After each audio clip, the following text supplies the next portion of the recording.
In this video, let's see another format of a question.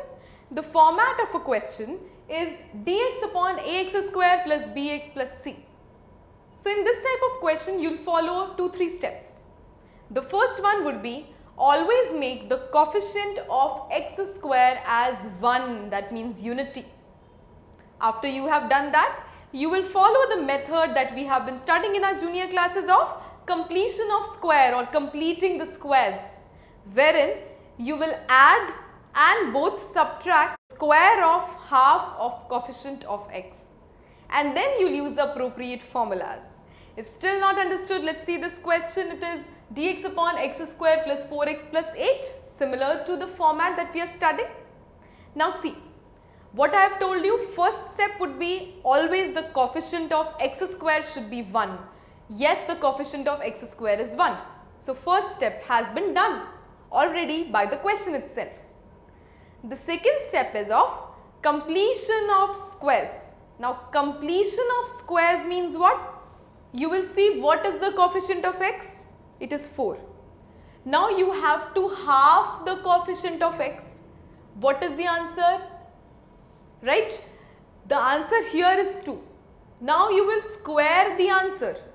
Now what it becomes? It becomes 4. You will add also that thing, you will subtract also that same thing. So I'll write in short what you will do. Coefficient of x you will take its half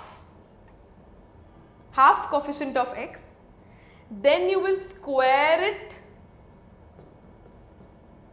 and then you will add and subtract it to the expression that you are considering, and then use the appropriate formulas. Let's start with the solution now. So the solution would go something like what I explained to you. First step already done. Second step is dx upon x square is there. Half of coefficient of x means half of 4 is 2. Making it square is 4 again. So it is 4x plus 8 as it is. Add and subtract means plus 4 minus 4. Now see, you have to make some squares in order to get the formula replaced by this expression. So if I have dx as it is, x square plus 4x already there, fine. If I take minus 4 here plus 12 here, 12 is the square of root 12. No, I don't need under roots. Okay. If I take plus 4 with it, what is left? 8 minus 4. 8 minus 4 is again plus 4.